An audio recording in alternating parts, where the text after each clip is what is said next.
I'm Ian Mattison, and I'm an ex-Freemason.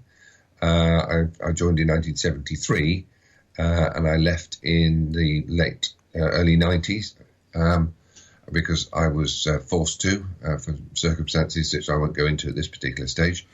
And in that meantime as well, I became a devout Christian, which I felt was completely against the Masonic world that I was in previously. Well, hang on, let's start there, Ian, because the Freemasons were very, very strongly will say that someone who's part of any religion can be, whether it's Muslim, Jewish, or maybe even none, can all join Freemasons, and all are tolerated and accepted in the craft. Of course, that's what they will say, and that's what's one of the messages that I've got.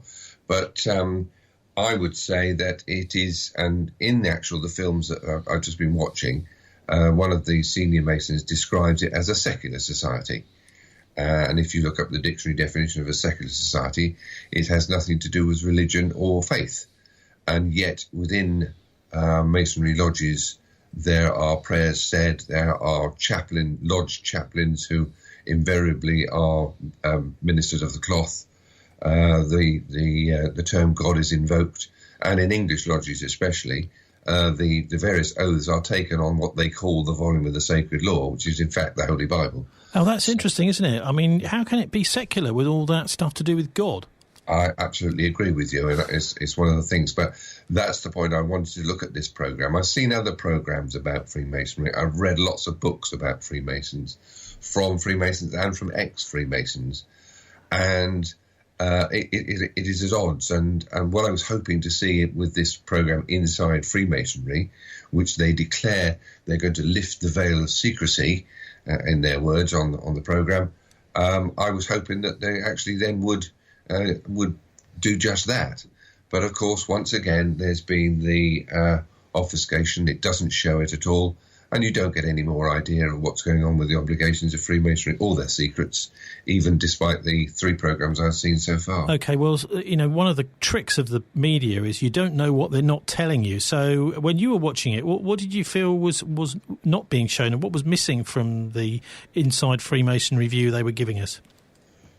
Well, they say lifting the veil of secrecy. Well, no, that would immediately tell you that they're actually going to reveal the secrets, which they don't. They go along with, they show a first degree ceremony up to a point where they close the doors and say, of course, the remainder of this ceremony must remain private. And they do that in a couple of the other episodes as well, which shows that they actually do not go there.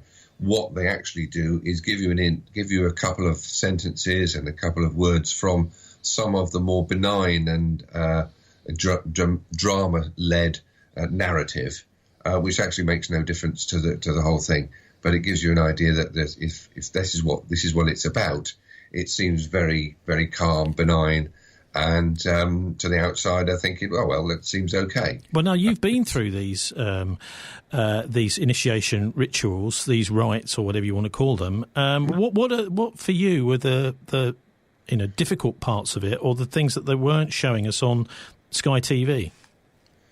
Well, the original obligation that one takes is quite frightening, quite sinister. Which you only find out afterwards, because, they do mention it very quickly. There's a mention of you actually have a blindfold in so that you don't see what's going on until you get in there. And one chap actually does say, and of course they place a noose around your neck, but then they don't deal with that anymore. They then go on to say, well, you have to bare your left breast to show you're not a woman, which is actually was rather amusing from my point of view, because that's never been told to me. And, of course, if you want to check that out, you can go and see the co-Freemasonry people in Surbiton who admit men and women. And I can't really see a ceremony going along with a woman trying to show her left breast. Now, all these things you're talking about, you're talking about a noose, a blindfold, you're talking about the bare breast. And actually, when they have the bare breast, there's also a point of a sharp knife put next to you. Now, this kind of comes across as a death threat. Do you think when people go into rehearsing these rituals, get prepared for them, that they realise this is what's happening? You don't. You are completely. And it states so in the thing that the candidate does not know what's going on until he gets in there. The better for him to realise what's happening when you get there. So you get prepared by somebody outside the lodge, where, as you say, your breast is bared, your left knee is made bare as well, and you're blindfolded. And once you've had a blindfold, a noose is placed around your neck. What actually happens is when you get inside the door, a sharp-pointed dagger is placed against your left breast and taken away immediately. They quietly ask you, did you feel anything? And, of course, if you do feel anything, then, yes, you do say so. And only later on, when the blindfold is taken off, when you're more than halfway through your ceremony, is it explained to you as to why this happened. And I'm a reasonable ritualist myself at one time, so actually I can tell you that one of the explanations of the poignard, as it's called, is that to tell you that if I was decided that I wanted to find out about Freemasonry, and when the door opened, blindfold or not, I rushed in to see what was going on, then I would have been accessory to my own death by stabbing. And equally, if I then tried to escape, the mason holding the rope would have pulled it tight, and I would have been accessory to my own death by strangling. And this is only found out when you take the obligation a little bit further down the line. So, yes, it's only afterwards when you realise what you've said. Of course, you can't get out of that. It's like Hotel California. You can check out any time you like, but you can never leave. Sounds like the European Union. It does. Sure. Anyhow, look, what is the point of having a death threat? Because that's what these various symbols effectively are. And I can imagine, I've seen bits of film myself of one ritual where the guy was actually trembling who was being initiated. Absolutely. If you don't realise what you're going to... And if you were told beforehand, oh, by the way, when you go in, this is going to happen to you, you're going to be threatened with death if you... And the idea of death is that you will not reveal the secrets of Freemasonry ever in your life, ever again, etc. It's not like the old school board days when I cross my heart and hope to die sort of stuff. This is something fairly, very, very real to you, because they want to preserve the secrets of Masonry. And you are then obligated to say you would rather suffer death than reveal those secrets. And that goes right through to the third degree. The third program that was on just last Monday deals with the third degree, and they say it is the most moving of all the ceremonies, etc. But what it actually does, besides dealing with the mythical life of a chap called Hiram Abiff, he died in the narrative. He died as a result of not giving up the secrets of Masonry to those who wanted it. And he would rather die than give them up. And that's exactly in the narrative what he did. And the third degree ceremony is to remind you of what he did, as to remind you not to do it yourself. So you are stuck with this sword of Damocles over your head of not giving away the secrets upon pain of death, and you would rather suffer death than give them out. Now, what sort of obligation is that? If you knew what it was going to be before you went in, would you go in? Now, I know you were actually forced out of Freemasonry. Do you think that there has been changes in Freemasonry over the last, say, 40 or 50 years? Because for a long time, people felt it was something actually quite good, a kind of speakeasy place where you could go in and speak your mind, where it might be difficult to do that outside. Have you seen a kind of change in Freemasonry in your lifetime? Well, as I left, I should say, you're quite right. I've been out of the thing 20-odd years or so. And there are bound to be some changes within it. There were changes even within my lifetime whilst in it. Because when I took the obligation, the wording of the obligation to be killed in various ways agreed upon was very much a part of the ritual. But it was changed, I believe, in the 1980s to actually say, here's the penalty. However, there is a more traditional penalty. And the traditional penalty, or the more relevant penalty, is probably even worse, in my opinion, than dying. Well, how do you mean? What can be worse than that? Exactly.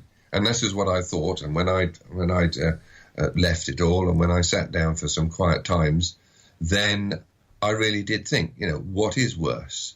Because the obligation says to you, if you don't die, here's and I'll quote, a more effective penalty of being a perjured individual, void of all moral worth, and totally unfit to be a member of any society who prize honour and virtue above the external advantages of rank and fortune. In other words, it's a living hell.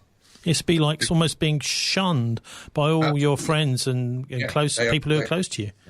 And I've met it in the last few years when people have either found out I'm a Mason or discovered or thought I might be, or in fact there was one chap who actually sat in a public restaurant and was chatting to me. I'd known him for about a year or so, and said to me, "Oh, you'd make a good Mason. Why don't you join?"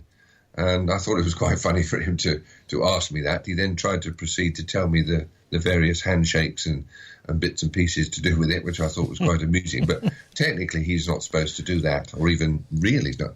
But I believe later on he might have made some inquiries through lodge systems. And if you make an inquiry through the lodge system, you can easily find out whether I've been excluded, resigned, left, whatever. And from that moment onwards, I found out from him that he did not want to know me evermore. He sent an email to somebody saying, "I never want to work with this man ever again," etc. And I believe that was some his colleagues, etc., who were in his particular lodge, had either found out somehow, and certainly from being a very good friend for a couple of years and really helped him out, and he helped me out. Suddenly, I was cut off, and as you say, completely, didn't want to know me at all. Well, you've touched on an area there of sort of doubt and possible paranoia and conspiracy theory. I mean, a lot of people say, "Oh, well, the Masons are out to get me." How do you know if they really are? Because they may be. And because of that, to me, in my mind, is that obligation. I might be being paranoid. I've been very fortunate in even outside Freemasonry and left it alone. I've been fortunate is that I picked up my career from the ground upwards again, and I've had a pretty good career in the last sort of 25 years or so. But always I have been wary of the Freemasons who I've come across. And, of course, being an ex-Freemason myself, I can recognise and know who Freemasons are, and I can take steps to avoid being associated with them. But I recognise them. They're not, these days, they're not so closed. They're rather more open about their membership, etc., than it was, say 30 years ago, when it was quite exclusive. Okay, well, back to this programme. What else have you noticed about that to make as part of your review? Well, they pride themselves on. They said that they're a very good charitable society. They've got fantastic. There's the Grand Masonic Charity, and therefore, there was people on the program sort of preening away, saying what a lovely group we are. We raise money every year. They quoted that they raised 20 million in 2015, and 5 million went to non-Masonic charities, and making themselves out to be that there. Now, there's lots of other charitable institutions, every bit as good as them. So they're no different. And why in the program like this would they need to make themselves to be sort of so much better than any of the others? Because that's what they're saying. However, what I actually will tell you is that within the lodge, when you pay your annual dues or your membership fees, like I don't know how many clubs you may belong to, tennis club or cricket or whatever, you pay a membership fee, and as long as you pay your membership fee, you're in it. And within the membership fee of a lodge member, within his obligatory fees, which he's got to pay every year, there are contributions are taken out of those fees towards local, provincial, and the grand charity. So automatically, I'm making a payment to charity through my dues. So that's no wonder that the charities are raised. Okay, there's other events going on, like fundraising events and dinners and things like that. But generally, through the dues, one is paying an obligatory amount of money to charity. And in my opinion, if I want to give to charity, that's purely my voluntary contribution. That's what I want to pay if I wish to support any particular one. In this way, they ensure that their charity is always funded by the members. And I just think that's not quite how I would like to go about doing it. Well, it doesn't sound quite like charity, does it? Charity is a sort of voluntary gift, and this seems like it's a sort of slice of your membership, which is definitely got to go to that charity. It doesn't sound very voluntary to me. Also, Ian, I mean, I have to ask, you as a former Freemason, seeing this programme, is there anything, I mean, say you were Rupert Murdoch commissioning this programme for Sky, what sort of demands would you be making about what should be in there? Well, if I think that, I mean, it depends, actually, if whoever's commissioning the programme, is that person a Freemason? Because if I commission a programme as a Freemason, I would want the programme to make my organisation appear very benign and worth joining and appeal to lots of people. So I would leave out a lot of the secrets and obligations and other things which are hidden within the thing that would make people think twice about joining. And all the programmes I've seen so far have been just that. So my first thought is this being commissioned by a Freemason or not? If it wasn't commissioned by a Freemason, or if I was to commission one, then I would like to see everything open and above. All the obligations open, if it's okay for people to say they are an honourable society, ancient and honourable, as they say, then why not show everything and then let the people decide? So there's no balanced view. These programmes so far seem to be quite a good advert for joining Freemasonry. Maybe it is an advert. Maybe they should be paying rather than Rupert Murdoch paying them. Also, I mean, one of the things that quite controversially is used is a human skull, I understand, in some of the initiations. Have they shown that on this programme so far? Yeah, they show a human skull, and the human skull, the skull and crossbones is shown in the third degree ceremony because it's all to do. And there's a sort of a makeshift grave, or in some lodges there's an actual coffin for the body to be lowered into. That's you, the candidate, the body, and this is to reflect on your mortality. As we say, the story of Hiram Abiff, the chap who's the architect of the, well, actually it shows, and you enact out the killing of him, and then the raising of him afterwards. Back to life. Well, actually, he doesn't come back to life. He raises you up, and from the way he's raised up, are the third degree secrets are then revealed to a master mason.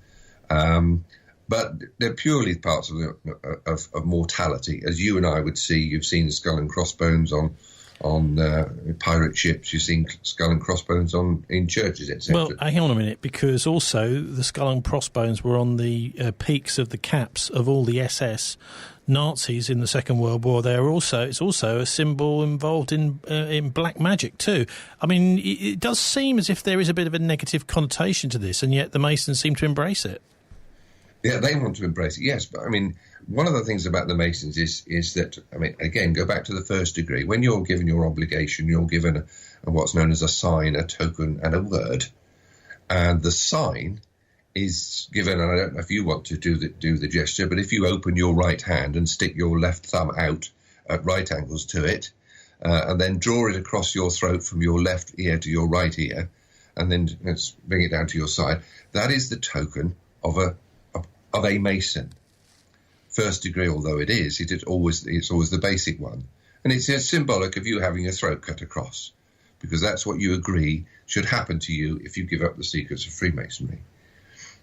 The token, as they say, or the handshake, as everybody knows, is a particular one. As in first degree, you'll press the knuckle of the first finger of the other guy's hand, and so on and so forth. And the word, which is a token of word, is taken straight from the Holy Bible. There's nothing, there's no extra words here and there thought up or whatever. They're taken straight out of the Holy Bible, as is the Fellowcraft is taken the story of the building of King Solomon's Temple.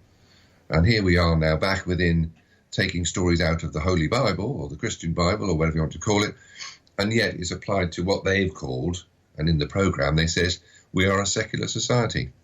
bit at odds there, aren't they? Yeah, they are, yes. Anyway, so we'll have a few more of these episodes. Ian, the other thing, of course, is when someone is a Freemason and you meet them as an ex-Mason, is it actually easy for you to suss out that there's another Mason there? 20 years ago, I would probably say be a bit more difficult. The Masons at the time, 20, 30 years ago, were rather more circumspect. They never really... Today, with programs like this one going out, people wear, certainly if you go from German Freemasonry that coming back over here, there is the English-speaking Freemasons in Germany, etc. So if you see somebody wearing, certainly a man wearing a little forget-me-not badge in his left lapel, he's probably a Mason.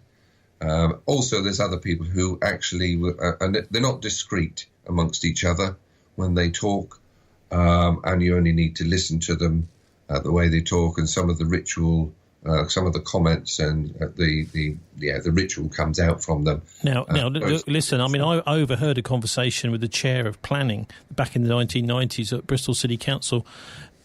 It was at a public meeting, and some developer was giving him a bit of jip and hassle about, "Are you going to give me planning permission next week?" And he said, "Well, let's not talk about it now. Let's talk about it on the level." Now, I may be a bit of a conspiracy theorist, a bit paranoid, thinking that may have been some Masonic code. What do you think? Well, it could be, because there's various things that somebody could say, "Oh, let's go and meet on the square," or we'll meet on the level somewhere, and they'll make some sort of comment to each other to then see if each other is a Mason. If they are Masons, if they do suspect, so if I suspected somebody was a Mason, and even today if I suspected somebody, I could, within a few seconds and a few comments here and there, find out whether he was indeed a lodge member. Okay, so there's a kind of code, isn't it? It's a sort of secret code, really. It's not so much secret, it's if you know the language. I mean, if you were a Shakespeare buff and walked into a room of non-Shakespeare buffs except one, you could quote, say, a few couplets from Hamlet or one of the sonnets, and you'd sooner or later he would suddenly realise, "Oh, you're quoting Shakespeare, I'm a Shakespeare buff," and go and meet you. It's the same sort of thing. There's ritual in there that you can do. I don't know if you want me to give you an example. Yeah. Well, I did. I was in one of my last military units, and there were 4 or 5 chaps who all came out into the little foyer.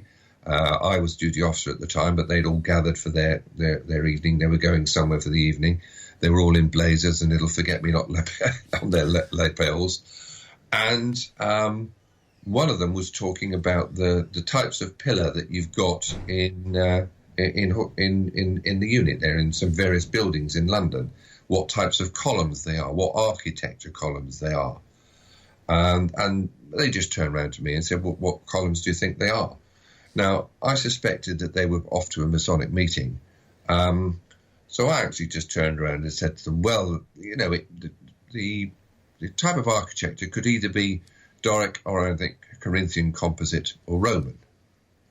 Now, that's the exact order that you use in one of the rituals in Freemasonry, in one of the degree ceremonies, when you talk to somebody. And, of course, immediately somebody picked that up.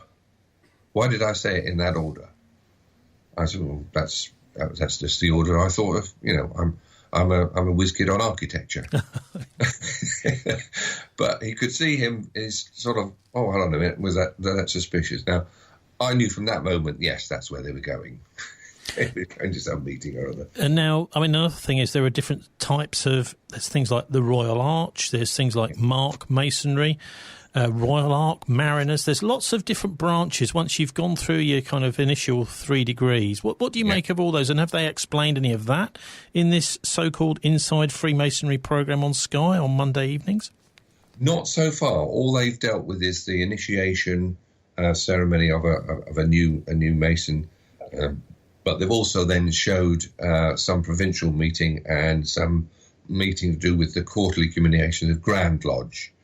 And believe you me, I've been able to attend only one quarterly communication of Grand Lodge in my whole lifetime as a Freemason, and that was 20 odd years before it finished.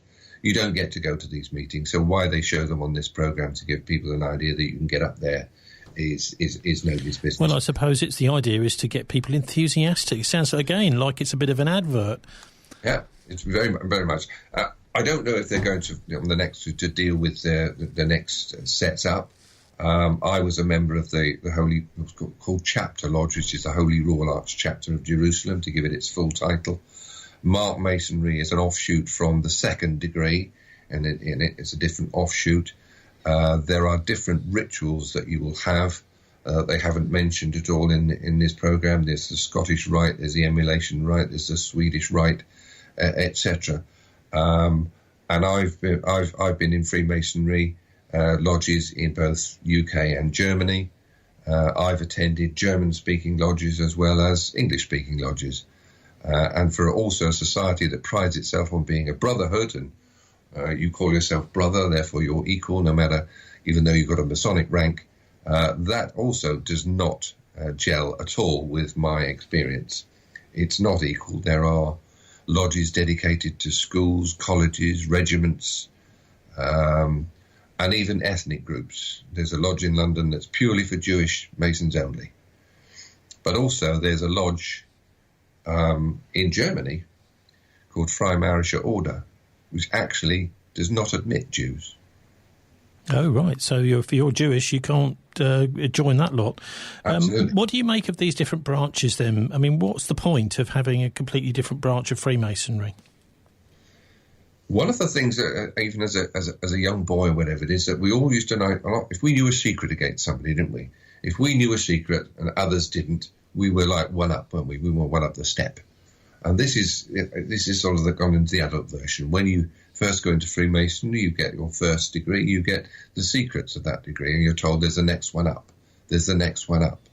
And that's all this extension is the next one up. It almost sounds like it's an infinite number of different secrets that you've got to then try and attain. Yes, absolutely.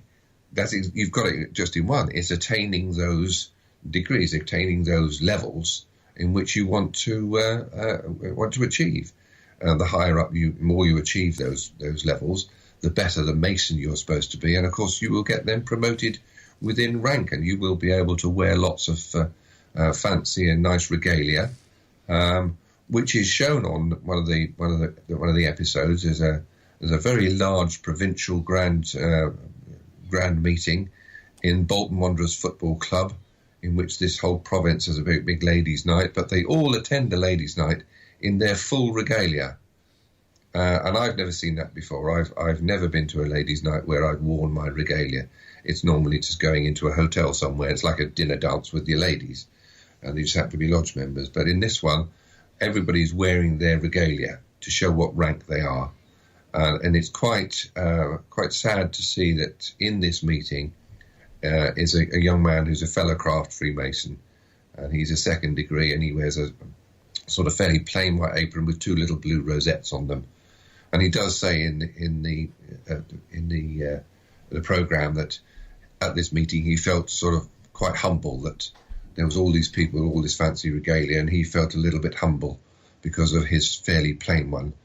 And I maintain, as I watched it, my thoughts to myself were, well, all these people are wandering around looking good, showing their rank, and it's meant to be that way.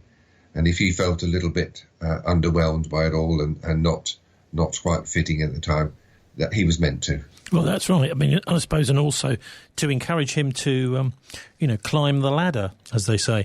Also, I mean, how many degrees are there? Each degree is a different ritual. How many altogether? Well, you can go up. I mean, and it's mainly in the US, etc. That then there's people. I've met them, and I've seen their business cards. Where on the top right-hand corner you've got 33 and a degree sign at the top, the little circle.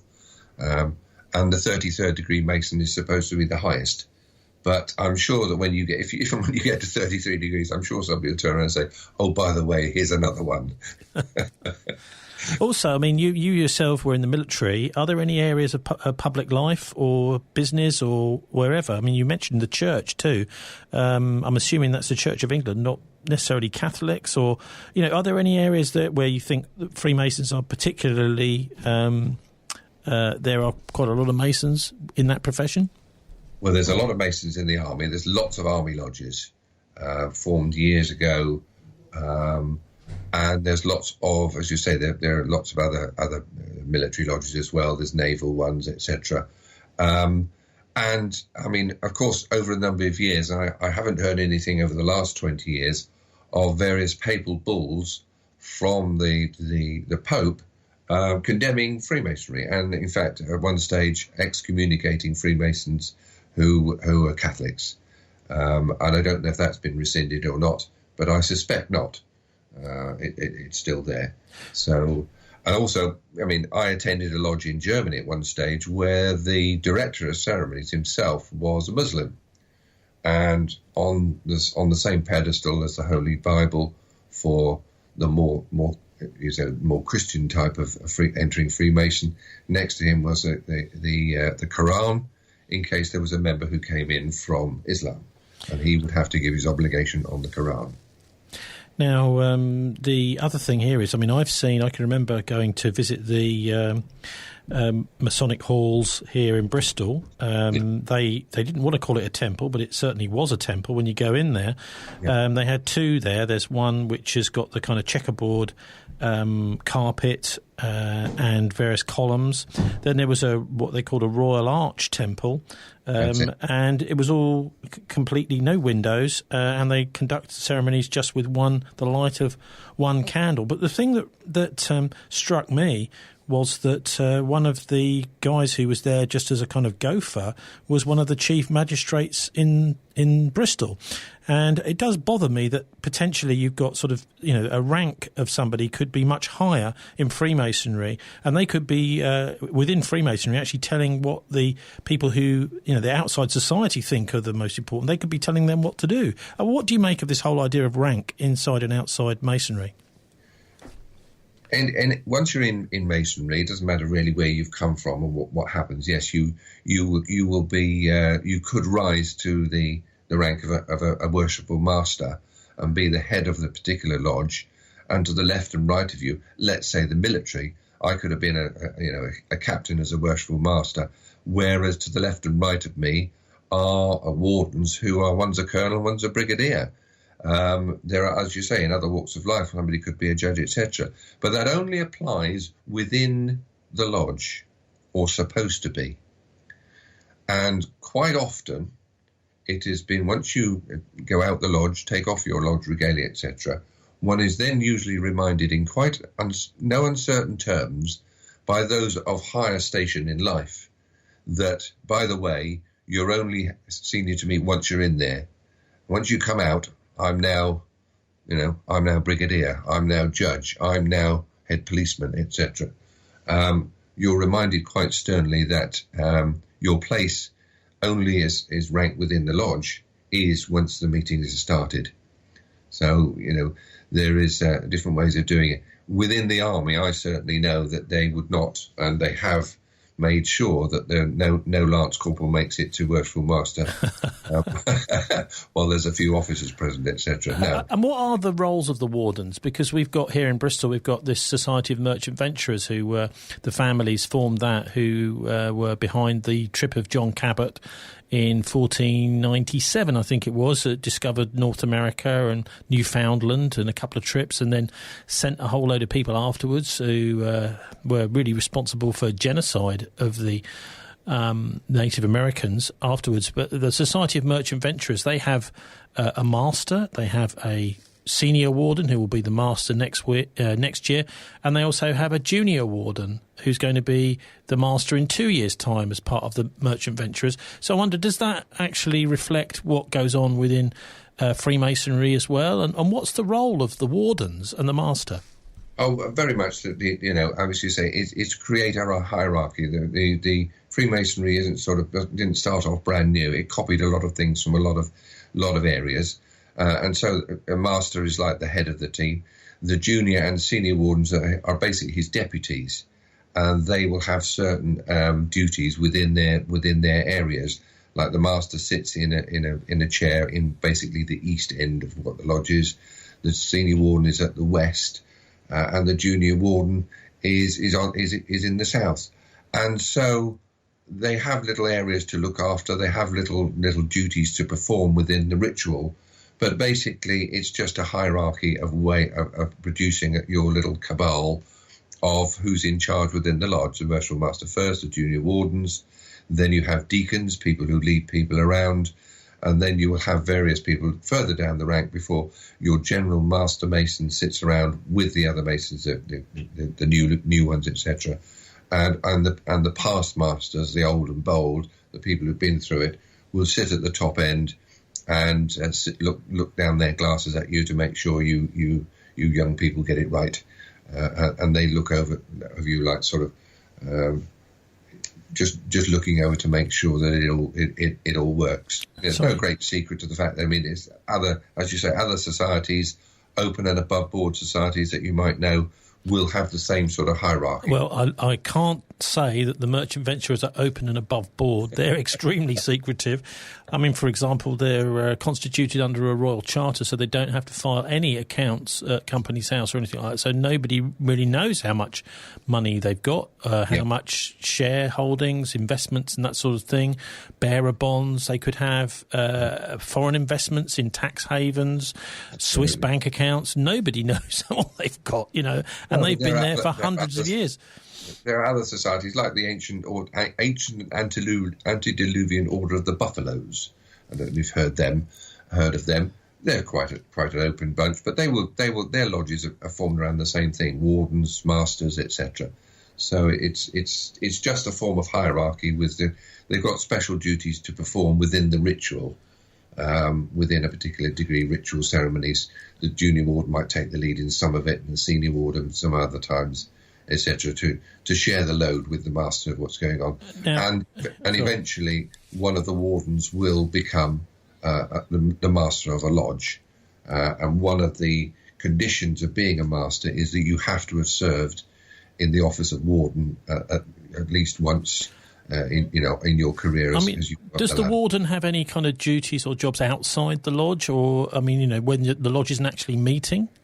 Not really. The main once the lodge is finished and when it gets to the main workload, it is devolved upon the secretary, the treasurer, and the master. But the master will call together his wardens as a committee when they have new members to vet. Oh, okay. And what about when you start to do something to upset the master of the lodge? Is it likely that you might get a knock on the door?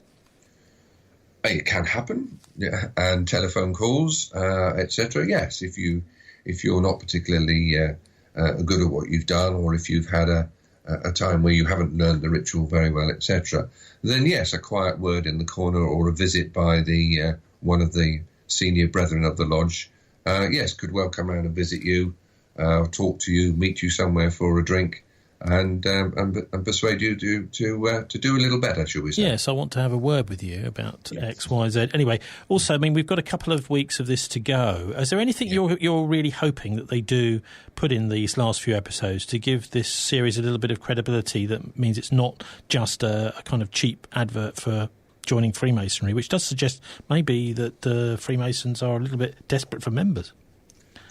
Well, I think when you say that last, desperate for members, if you do go and have a look at it all, when you have a look at these ceremonies, and I'm not sure whether they are genuine ceremonies or they've been stage managed for the film, because a lot of them, if you have a look at them, there's actually not many people attending the lodge. There is one chap who is becoming a master of a lodge after about 5 years only of being in Freemasonry. Now, it took me 20 years to actually get up to becoming a master of a lodge. That's because I moved around, etc. But I didn't feel as though I had any experience to do that earlier than that particular time. And if you take it, the fact that you would normally spend 1 year in one of the positions, then if after 4 or 5 years you're suddenly finding yourself to be master of a lodge, that also suggests to me that perhaps the membership isn't quite as large as it should be. And maybe, I don't know, I'm not looking for anything in these next 2 episodes beyond craft masonry, and I don't see that they're going to. But certainly if they haven't shown any of these secrets and they do say so on the programs. The door is closed now, and the rest of the ceremony must remain private. And then the door closes, and then cut the film, and then the next thing the door opens, and everybody says well done, and to everybody else. I don't see that's going to change in these next 2 episodes, but I look forward to seeing them so I can get an overall view of the whole thing. But at the moment, it seems to be, as you quite rightly, perhaps it's a bit of an advert for it. It's also been pegged on this whole thing of it's 300 years since the beginning of Freemasonry. What are your thoughts? I mean, most people, I think, at least most of the books on Freemasonry, like The Brotherhood by, I'm not sure who wrote that, but anyway, Martin Short as well, Inside the Brotherhood, say that there was something very similar to Freemasonry around long before that. What's your thoughts on that particular issue of, is it really 300 years since this craft suddenly appeared out of nowhere? Well, actually, it is 1717. I studied the history of it all as well once I got into it.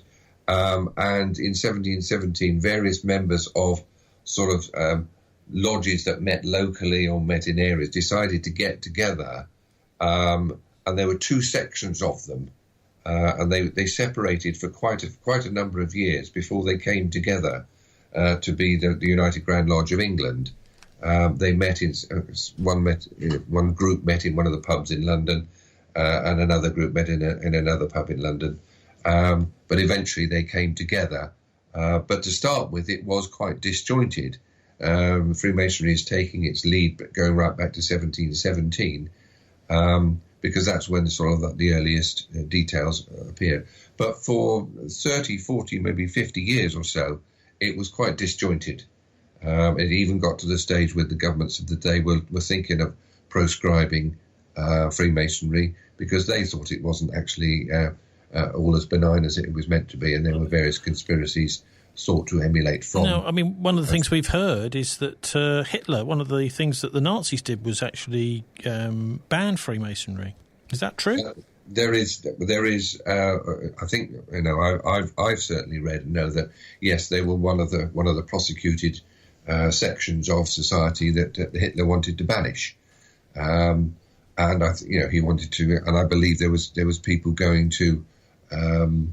Went to the gas chambers and went to the concentration camps of various ethnic groups, etc. One of which were Masons. Yes, that is what I believe, and that's what I've read. So I would tend to believe that yes, he did that. However, if you look then at the history of what Goebbels was trying to do at Wewelsburg in the castle in southern Germany, I don't know if you've ever been or know of that background, where he was trying to get the Aryan race together. And if you go, I've seen a program where it shows the inner workings of Wewelsburg down in the cellars of there, where he was trying to get this thing together.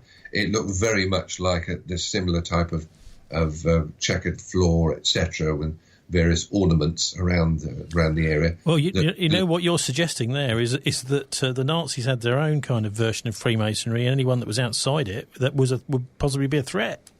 You would not be wrong in thinking that if you saw what I saw at what was going on at Wewelsburg. Yeah. So what was going on there? Well, that was where Goebbels wanted to set up his headquarters afterwards. It's a very distinctive castle. Go on to the internet and have a look, because it's like in a triangle form. With sort of round towers on the apexes of the triangles, and it's quite a sort of distinctive place. And I didn't get too much of a glance of the whole, taking the whole program. It was part of another program what they were trying to do. But certainly Goebbels wanted to establish back this famous Aryan race, going its history right back into the realms of what was previously Prussia and the old German way. That's what he was trying to do. That's how my history, I could be, I could sit here and be, told I was not quite on the right thing, but that's what I've read so far.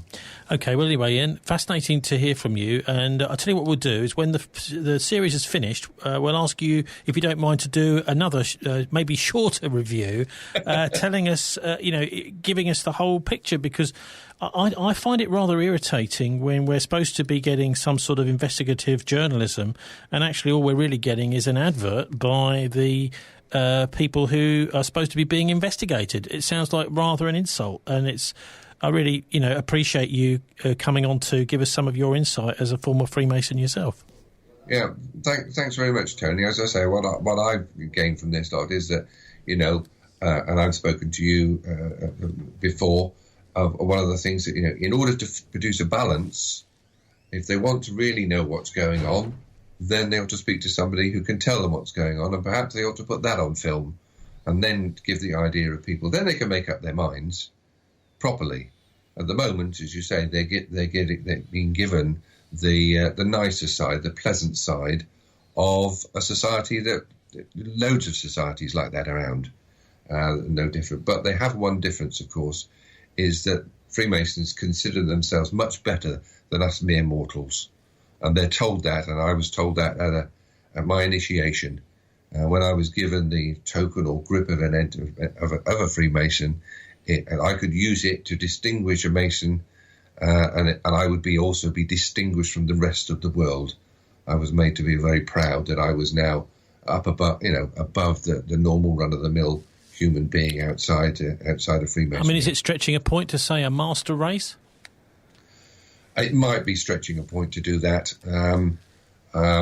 Other people would think that, but all I can say is that little bit of pride that is instilled in you to say that you're now much better than the average human out there, and anybody who's not a Mason is not a very good person anyway, is certainly promulgated within Freemasonry. And you're made to feel as though you're rather a special human being, because you know all the moral duties, you're an upright, stand-up, worthy person, etc., with the inference being that others who aren't in Masonry have a deficiency in these areas in their lives. Well, they call them the profane, don't they? And I've got some news for them. Everyone's special. Absolutely. And anyway, Ian, we'll speak to you in a few weeks' time, I hope. Thanks so much, Tony. Gentlemen, we have two basic suggestions for the design of this residential block, and I thought it best that the architects themselves came in to explain the advantages of both designs. That must be the first architect now. Ah, yes, it's Mr. Wiggin of Ironside and Malone. Good morning, gentlemen. This is a 12-storey block combining classical neo-Georgian features with all the advantages of modern design. The tenants arrive in the entrance hall here, are carried along the corridor on a conveyor belt in extreme comfort and past murals depicting Mediterranean scenes towards the rotating knives. The last 20 feet of the corridor are heavily soundproof. The blood pours down these chutes, and the angled flesh slurps into these large... Excuse me. Did you say knives? Rotating knives, yes. Are you proposing to slaughter our tenants? Does that not fit in with your plans? No, we wanted a simple block of flats. Ah, I see. I hadn't correctly divined your attitude towards your tenants. You see, I mainly design slaughterhouses. Yes, pity. Mind you, this is a real beaut. I mean, none of your blood caked on the walls and flesh flying out of the windows, inconveniencing passers-by with this one. I mean, my life has been building up to this. Yes, and well done. But we did want a block of flats. Well, may I ask you to reconsider? I mean, you wouldn't regret it. Think of the tourist trade. No, it's just that we wanted a block of flats and not an abattoir. Yes, well, of course, that's just the sort of blinkered, Philistine pig ignorance I've come to expect from you. Non-creative garbage. You sit there on your loathsome spotty behind, squeezing blackheads, not caring a tinker's cuss about the struggling artist. You excrement! You lousy, hypocritical, whining toadies! With your lousy colour TV sets and your Tony Jacklin golf clubs and your bleeding Masonic handshakes! You wouldn't let me join with you, you black balling farce! Well, I wouldn't become a Freemason now if you went down on your lousy, stinking, pullulent knees and begged me! Well, we're sorry you feel like that, but we did want a block of flats. Nice though the abattoir is. Oh, the abattoir, that's not important. But if one of you could put in a word for me, I'd love to be a Freemason. Freemasonry opens doors. I mean, I was a bit on edge just now, but if I was a Mason, I'd just sit at the back and not get in anyone's way. Thank you. I've got a second-hand apron. Thank you. I nearly got in at Hendon. Thank you. I'm sorry about that, gentlemen. The second architect is Mr. Levy of Wymerson Dibble. Good morning, gentlemen. This is a scale model of the block. There are 28 stories with 280 modern apartments. There are 3 main lifts and 2 service lifts. Access would be from Dibbingley Road. The structure is built on a central pillar system with cantilevered floors in pre-stressed steel and concrete. The dividing walls on each floor section are fixed with recessed magnesium flange group. By avoiding wood and timber derivatives and all other inflammables, we've almost totally removed the risk of...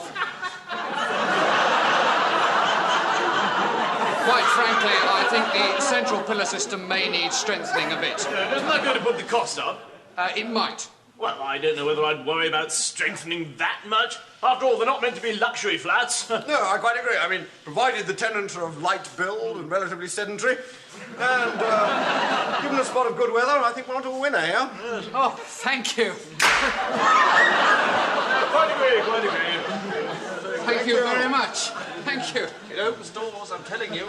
Let's have a look at that handshake again in slow motion. Well, that's all for this week. Dialects Bristol's first weekly MP3 podcast. If you're online, you can subscribe to our emails or download the podcast from dialectradio.co.uk. Thanks to our guest, Ian Mattison, former Freemason, reviewing Rupert Murdoch's Sky TV series Inside Freemasonry, which is on every Monday at the moment at 8 p.m.